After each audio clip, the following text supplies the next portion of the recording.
네, 이번 시간은 혈중 언화용 갭에 대해서 같이 공부해 볼 겁니다. 우선 이 언화용 갭이라고 하는 건요, 어떻게 구하냐면, 자, 우리가 혈중의 대부분을 차지하고 있는 대표적인 양이온이죠. 자, 파지티브를 띠고 있는 이 나트륨 농도에다가 대표적인 또 그쵸, 음가를 띠고 있는 중탄산염, 그리고 클로라이드의 농도를 빼면, 그쵸. 자, 그럼 이게 도대체 뭘 의미할까라고 하는 건데, 바로 측정되지 않은 그쵸? 음가를 띠고 있는 물질이다 라고 생각해 주시면 되겠습니다. 도대체 이게 어떤 원리냐면요. 자, 이거를 이항 정리해서 한번 넘겨보세요. 그러면 양이온 대 음이온이 됩니다. 그쵸? 음가를 띠고 있는 물질로 되는데요. 바로 혈중에 그쵸? 양이온을 띠는 것들 그리고 음가를 띠고 있는 것들이 전압 평형을 이루고 있다라고 하는 데서 기본적으로 출발을 하는 겁니다. 자, 그러면 제가 좀 그쵸? 그려볼게요. 원리를 좀 더 이해시켜 드리기 위해서. 자, 이렇게 우리가 사실은요, 나트륨 말고도, 그죠? 뭐, 칼륨이라든지 혈중에는 마그네슘, 칼슘, 그리고 이제 또 뭐, IgG라고 하는 뭐, 등등등 이런 게 있습니다. 그리고, 당연히 전압평형을 이루고 있는, 대등한 관계가 되겠죠. 클로라이드가 많고요. 그 다음에, 뭐, 중탄산도 있을 것이고, 그쵸? 그 다음에 또 뭐가 있겠습니까? 바로 측정되지 못한, 그쵸? 이렇게 이제 뭐 대표적으로 여기는 어떤 게 있냐면요. 음가를 띠고 있는 프로테인, 뭐 대표적으로 알부민 같은 거 있죠. 그리고 뭐 인산, 포스페이트, 설페이트, 락테이트, 그리고 유기산 이런 것들도 다 있습니다. 그런데 우리가 이걸 다 직접 하나하나 측정할 수는 없잖아요. 그쵸? 아, 물론 측정을 할 수야 있겠지만, 그쵸? 일일이 다 그거를, 자, 그래서 우리가 일단 손쉽게 측정할 수 있는 걸 통해서 이런 것들을 유추해보는 게, 그쵸? 이런 관계를 통해서 유추해보자라고 하는 거죠. 자, 그러면 제가 이 정도는 무시하고요. 한 이렇게 잘라볼게요.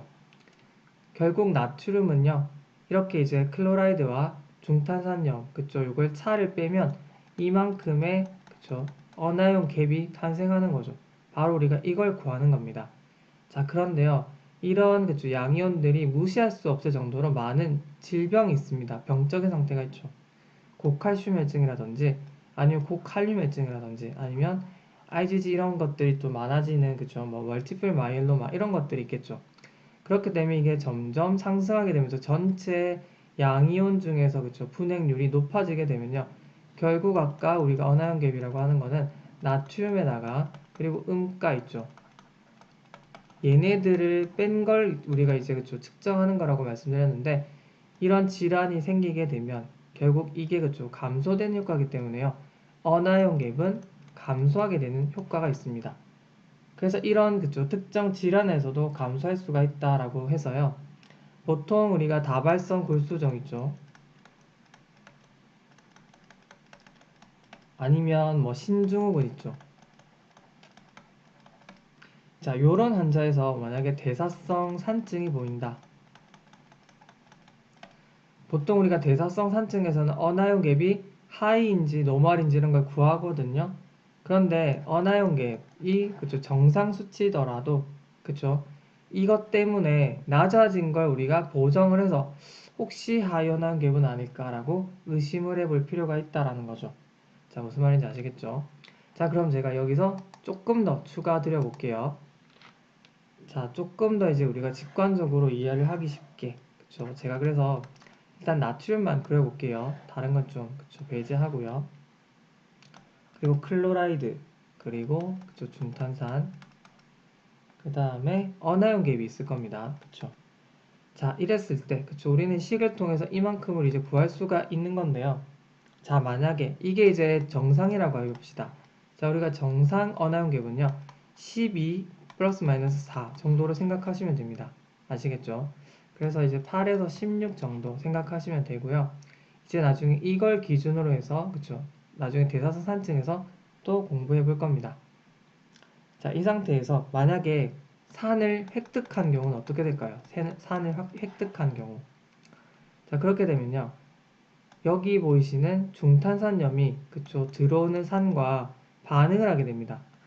그쵸 그렇게 되면 자 그런데 이렇게만 들어오지 않겠죠. 이런 식으로 그쵸 들어오게 됩니다. 그렇게 되면 이 수소이온은요 얘네랑 중화 반응을 해서 그쵸 물과 이제 뭐 CO2로 되겠죠. 그리고 그건 사라지고요. 자, 그러면 이 남는 건 결국 A-라고 하는 그쵸? 이 음이온만 결국 획득하게 되는 결과죠. 그러면 이 중탄산은 들어온 산에 의해서 제거가 되고 오히려 그쵸? 이렇게 더 추가가 되는 거죠. 이런 식으로. 무슨 말인지 아시겠죠? 그래서 우리 몸에 핵시드가 들어온 경우는요. 이게 증가되는 효과가 있기 때문에 결국 어나이온 갭은 증가하는구나. 그쵸?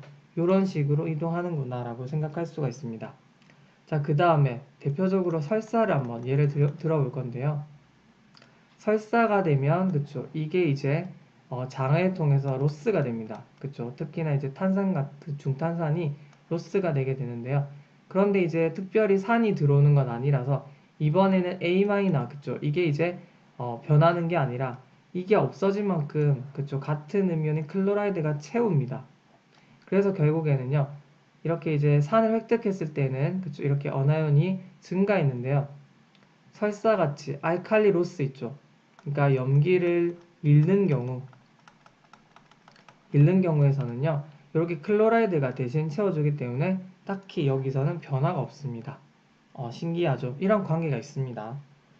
자, 그래서 제가 뭐 요 정도로 일단은 플라즈마 어나이온 갭에 대해서 마무리를 할 텐데요. 이제 그죠 개념을 바탕으로 해서 저랑 이제 대사성 산증에서 또 자세하게 공부해 볼 겁니다. 네, 수고 많으셨어요.